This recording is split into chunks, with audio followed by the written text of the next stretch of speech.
Hello chess fans and welcome to the channel OneShot Chess, and in today's video we are going to talk about the London system. This opening is highly professional, and once you're able to learn how to play the London system perfectly, you are going to just rock the game, because this opening is actually first of all very popular, and you can compare this opening with all other openings. You will find a much better success rate comparatively to other openings.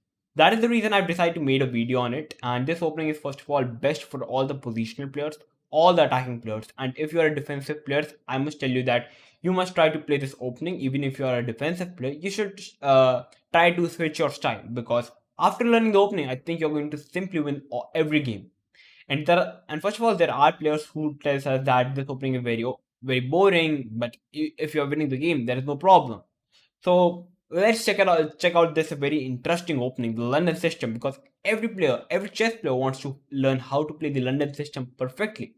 So that's why I've decided to make a video on it. So let's check it out. So white starts with 1d4, and black is actually having the two replies. Black can either play d5, or you can either play knight to f6. First, let's check it out what will happen if black tries to play d5. If black tries to play d5, then white responds with bishop f4, and now we have the London on the board. After bishop f5, the common way for black to respond with knight f6. First of all, there could be some changes in the move order, but the position will land the same. After knight f6, white responds with e3. There are many players in the position who tries to play knight f3 in the position, but knight f3 is actually not a good move, because after knight f3, black is having the opportunity, because if white tries to play e3, black is going to play bishop g4, pinning up the knight, which is not a good idea for white. That is why first play e3. You are always having time to play knight f3, so just don't hurry it. After playing e3, now black is having three ways to continue the position. Black can either play bishop to f5, he can either play e6, or he can either play c5. Let's first check about what will happen if black tries to play bishop to f5. If black tries to play bishop f5, which looks the most natural move, because black is developing the pieces with the white. And now, yeah, black idea is to play knight to d7, c6, e6, bishop e7, castle, and black is fine. But after playing bishop f5, in this position, white is having a secret weapon, which is going to play c4. And the idea of playing c4, there are two ideas. First of all, the idea is very clear. White wants to capture the pawn on d5, and now there is no pawn on d5 to protect the pawn, so that after capture, knight capture, white is having a much better control on the center. So after playing c4, black is forced to play e6, and the idea of playing e6 is, first of all, black is protecting the pawn on d5, and second, now black is having the idea to play bishop d6, trading off the bishop and allowing black to castle. And after playing e6, white responds with queen to d3, queen to b3. And after playing queen to b3, there are two ideas for white. First, white is hitting the pawn on b7, and second, white is putting more pressure on the pawn on d5. So first of all, if black tries to play something like bishop e7, you can simply go for capturing the pawn on b7, hitting the rook on a8, and black is forced to move the knight to d7. And after bishop into c7, queen to c8, after queen trade, bishop a5, d into c4, knight to d2, the pawn is dead on c4, and you can just simply count the pawns. White is having the 7 pawns, and black would be having 5 pawns, which tells us white is 2 pawn plus and simply winning the game. So bishop e7 is not going to work, and in this position the correct way for black to play is to play bishop knight to d7. And after playing knight d7, you can not actually capture the pawn on b7 with the queen, because if you try to capture the pawn on b7 with the queen, then after something like rook b8 hitting the queen, the pawn is also dead on b2. So if you try to capture the pawn on c7, then after queen into c7, bishop into c7, rook into b2, and first of all, now the knight is hanging on b1, and second, there could be some deadly attacks by playing bishop b4 check, and well, you can say that white is already lost. That is why capturing the pawn is not a good idea after playing knight to d7 for black. At the place of capturing the pawn, you can simply play knight to c3 in the position. And the idea of playing knight c3 is very simple. You are simply telling to your opponent that I'm not going to capture the pawn on b7 so soon. I'm simply going to keep the pressure on the board. I'm just attacking a b7 pawn as well as I'm putting 3 attackers on the pawn on d5. And there are only 2 defenders, which give me an additional advantage. And And then after knight to c3, if your opponent tries to capture the pawn on c4, you can simply capture the pawn back with the bishop. And now your idea is very simple. You can play f3 for having a beautiful center, followed by knight to e2 and castle, and white is better. And actually, white is winning in the position. So this is what happens in the variation where after e3, black tries to play bishop f5. Now let's look at what will happen if black tries to place e6 in the position. And after e6, the idea for black is to play bishop to d6 followed by castle. White replies with knight to f3 in the position, and the reason white replies with knight f3 in the position here is now the bishop cannot come to g4 because there is a pawn on e6 to pin the knight on the f3. And after playing knight f3, black tries to play bishop d6, and in this position you must play bishop to g3. There are two ideas. First of all, after playing bishop g3, if your opponent tries to capture the bishop on g3, you can simply capture the bishop with the h pawn. And after something like castle, you can say that white rook on h is simply open up, and you can simply play bishop d3, c3, knight to d2, queen c2, putting more pressure on the pawn and h7. And you can even go for a long castle, double your rooks on the h file, and you can do a large amount of heavy attack on the king. Yeah, so you are going to have very fun in this game. So capturing the bishop looks not a good idea for black. And in this position, at the place of capturing the capturing the bishop, if your opponent tries to castle in the position, you can simply play bishop d3, developing the pieces. Knight b4, knight to c6. Now your opponent idea is to play knight b4, hitting the bishop on d3.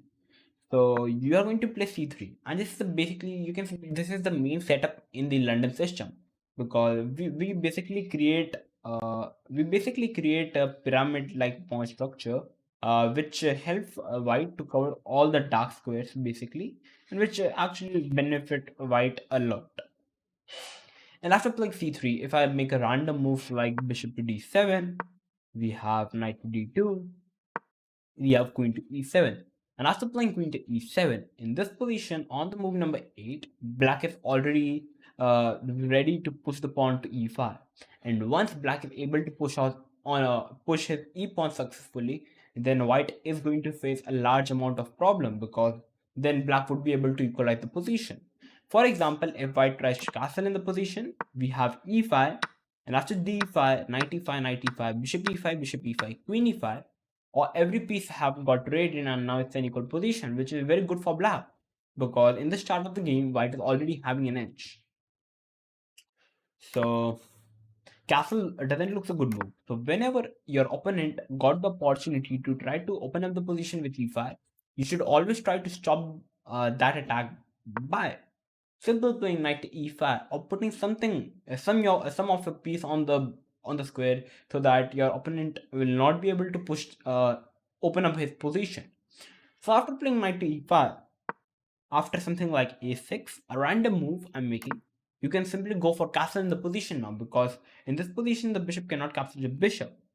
And after castle, if your opponent tries to capture the knight with the bishop, in this position your opponent is wondering that, okay, after bishop into e5, knight into e5, pawn into e5, knight e8, he can play f6, and okay, black is fine. But actually, after playing bishop into e5, you in this position can capture the bishop with the pawn. And after capturing the pawn, after knight e8, you can simply play f4, and after f4, white is actually completely winning in the position, because first of all, there are many ideas. First of all, in the position for white can open up the position by playing f5. Idea is to play f6, opening up the position, hitting the queen, hitting the pawn. Second, the idea could be to open up by playing e4, just removing the double pawns on the e file. Third, there could be something like queen c2 or queen h5 ideas, hitting the pawn on h7. And third idea could be to simply play knight f3, giving a sack on the h7.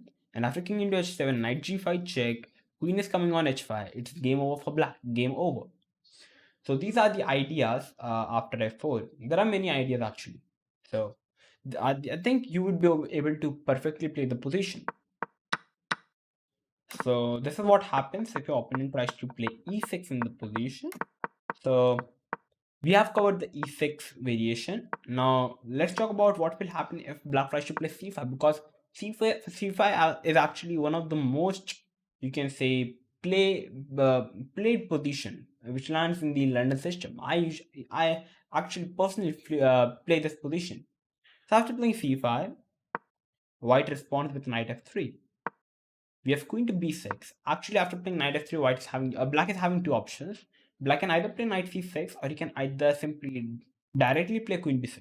Because the idea of playing first knight c6 here is basically black is delaying the queen b6 one move later. So first, let's check it out what will happen if black tries to play queen b6 directly.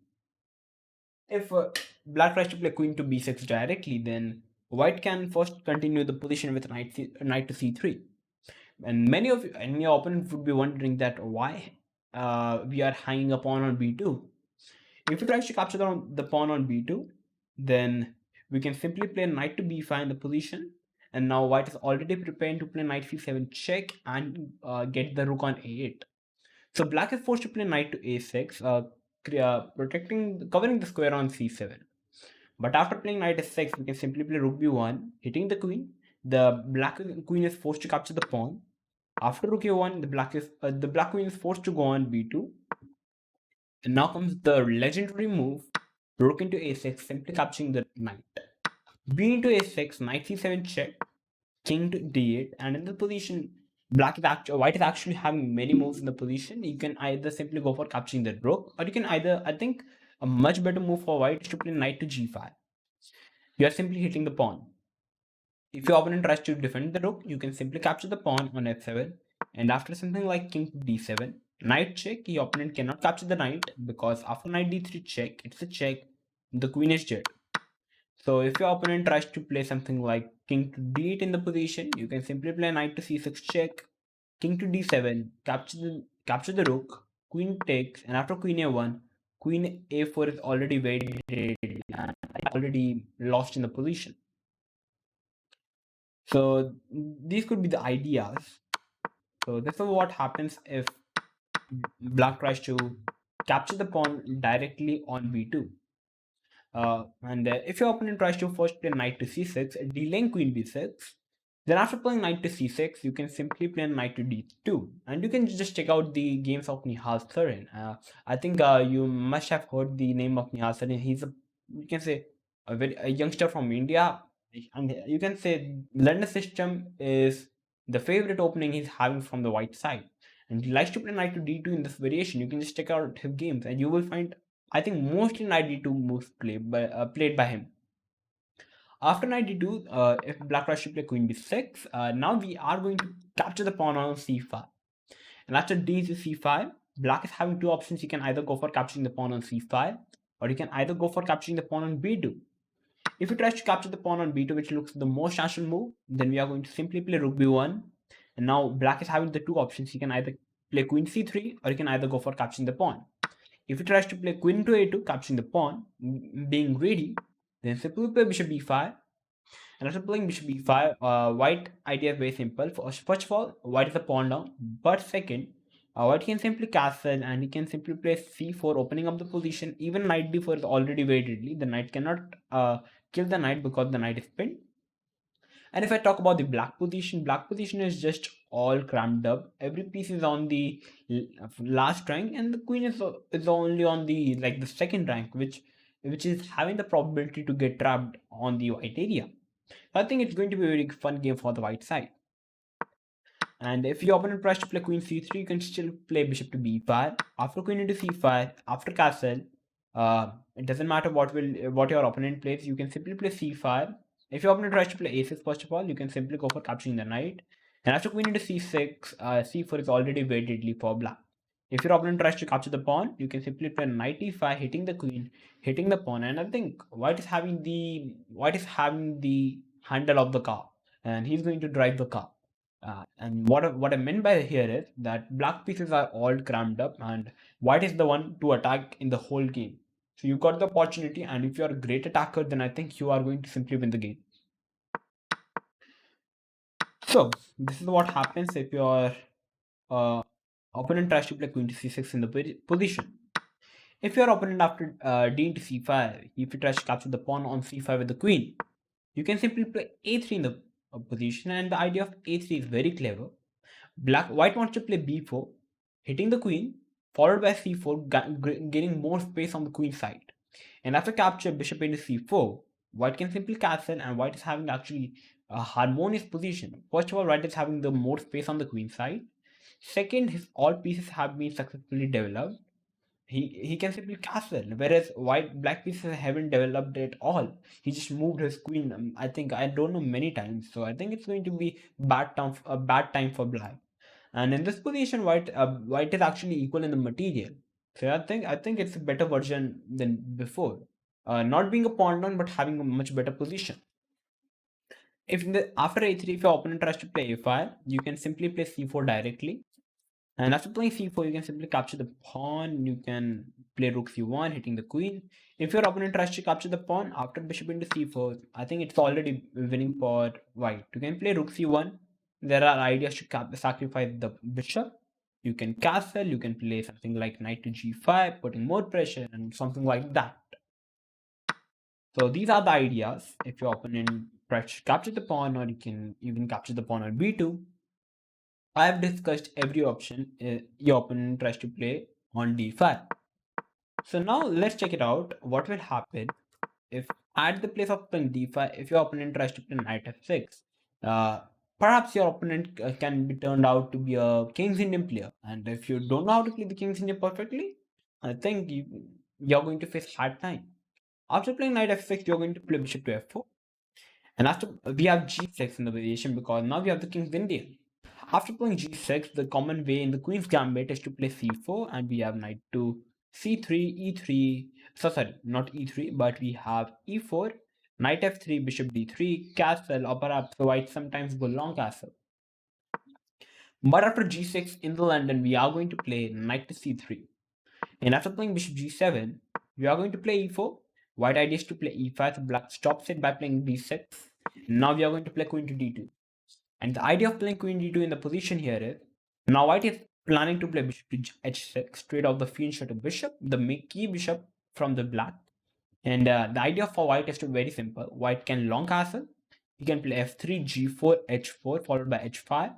He can just put his another rook to g5, but just straight off the field shot to bishop. And I think it's going to be completely winning game for white. And black is going to suffer a lot.